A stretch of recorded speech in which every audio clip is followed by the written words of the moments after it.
안녕하세요. RTNIC가 만드는 미술투자로 부자 되기 아티스트 TV입니다.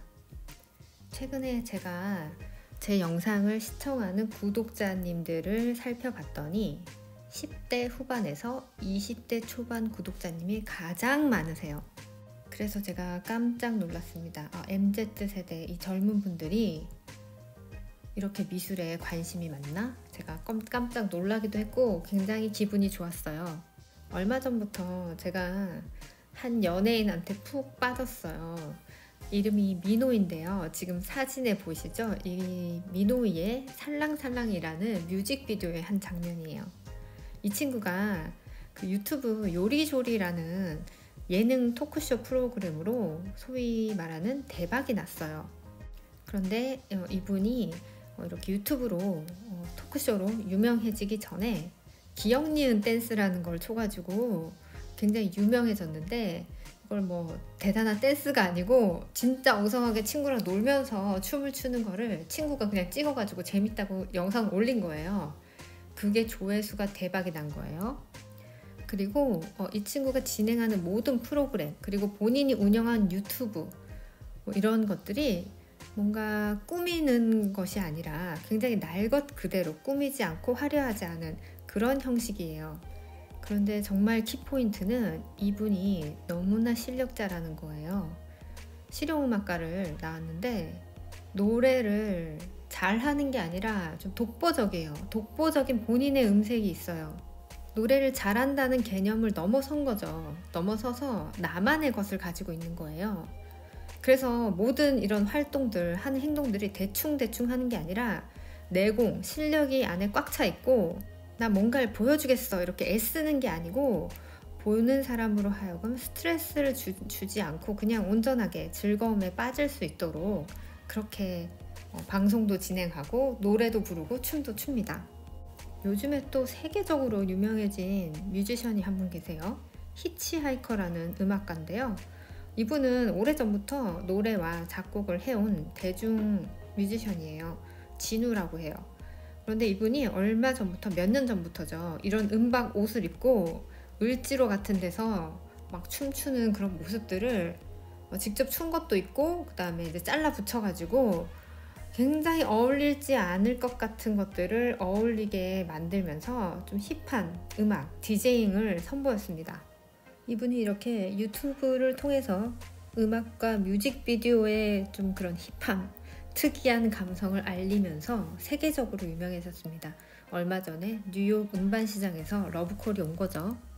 뮤직비디오를 보면 오래된 그 을지로 골목 풍경이 날 것 그대로 배경으로 나타납니다. 그 위에다가 이런 은박을 입은 로봇이 춤을 추고요. 디지털 이미지들이 겹쳐지면서 힙한 느낌을 줍니다. 거기에다가 음악과 영상이 반복적이고 단순해요. 여기서도 나타나는 큰 특징이 뭔가를 만드는데 엄청난 에너지를 쓴 것 같은 그런 느낌이 들지 않고 좀 대충 즐기는 것 같은 편안한 느낌을 줘요. 하지만 이분은 상당한 실력자죠. 얼마 전부터 이제 JYP 박진영 오빠가 본인의 신곡을 홍보하기 위해서 그루브백이라는 이제 노래를 발표를 했는데, 이걸 홍보하려고 LA에 가서 지금 막 춤추는 장면인데요. 사람들을 이렇게 이제 모아놓고 아이돌 후배들이랑 같이 가서 이렇게 막 춤을 추는 거예요. 이런 영상들을 막 계속 올려요. 노래도 너무 좋고요. 춤도 너무 좋습니다. 역시 박진영 천재. 근데 마케팅 방식에 큰 문제가 있는 것 같아요. 이 영상을 보는 내내 저는 불편한데 저만 그런 건가요? 여러분들은 어떻게 느끼시는지 모르겠어요. 저는 보는 내내 계속 불편해요. 마치 신입사원 데리고 다니는 부장님 같다고나 할까? 막 신입사원들 회식 자리 불러내가지고 데리고 다니는 부장님 같이 보였어요. 막 피곤해, 스트레스 받아. 그리고 이렇게 사람 많이 우르르 모아놓고 하는 것 자체가 피곤하고 스트레스 받아요. 자, 이제부터 내가 할게. 나 할 거니까 모여. 지금부터 할 거야. 다 모여. 박수 쳐. 따라해.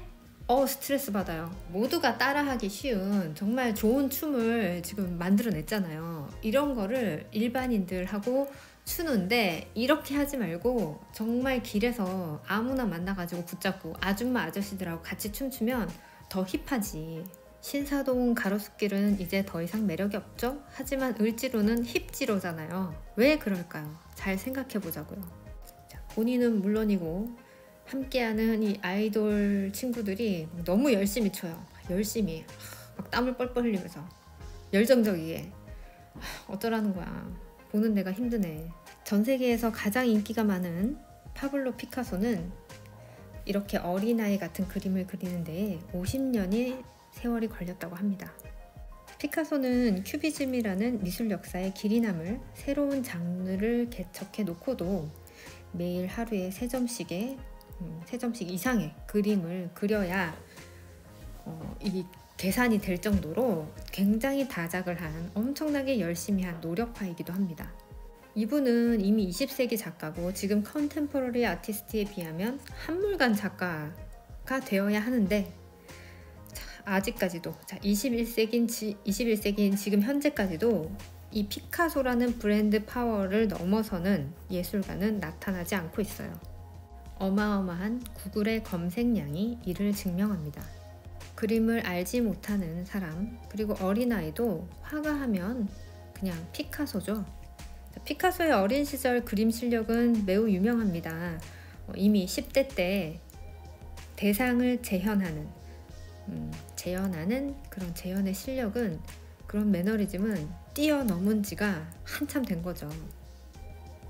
그럼에도 불구하고 엄청난 양의 연구 그리고 다작을 할 정도로 많은 작업을 남기면서 이렇게 어린아이가 그림을 그린 것처럼 하는 데까지 상당한 오랜 시간이 걸리면서 노력을 한 작가입니다.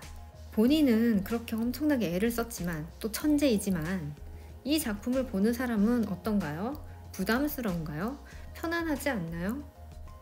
이런 큐비즘 작품을 보면 그냥 편안하고 재밌어요. 부담스럽지 않고. 자, 이제 MZ세대의 간택을 받기 위해서는 상당한 실력자여야 한다는 결론이 나옵니다. 자신의 분야에서 차곡차곡 쌓인 실력이 있지 않고서야 이 모든 것들이 다 들통나 버릴 텐데요. 왜냐하면 지금은 결과 중심적인 경제, 결과 중심적인 문화가 아니라 과정 중심의 문화이자 경제입니다. 그리고 과정 중심이지만 여러 가지를 막 아우르는 게 아니라 한 가지를 몰두하는 그런 과정을 보여주는 거예요. 그러니 가볍게가 아니라 깊이 있게 하나를 몰두하는 그 과정을 공유하는 것이 핵심인 거죠. 지난 것, 옛 것을, 올드한 것들을 버리는 게 아니라 그냥 그 자리에 그대로 두고 자신들의 문화, 새로운 것을 결합해서 어울리게 만들어가는 그 과정 자체를 가치 있다고 생각하고 즐기는 겁니다. 서로 어울리지 않는 것 같은 조합을 믹스하려면 옛 것과 새로운 것을 알아야 함은 물론이고 중간에 브릿지, 이것을 이어내는 매개체 역할을 하는 것까지 창작해내야 합니다.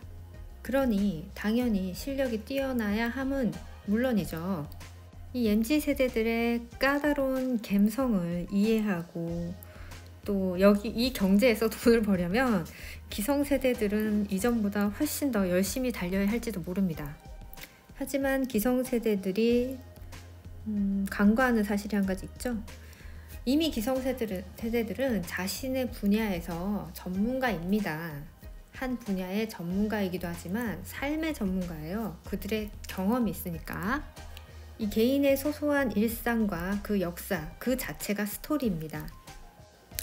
이걸 꾸미지 않고 날 것 그대로 진솔하게 그대로 공유하는 것 자체가 MZ세대의 감성 코드가 아닐까요? 자, 그럼 저는 다음 시간에 또 찾아뵙겠습니다. 여러분 안녕히 계세요. 브런치와 인스타그램에서도 다양한 정보를 보실 수 있으니까 이쪽으로도 많이 놀러와 주세요.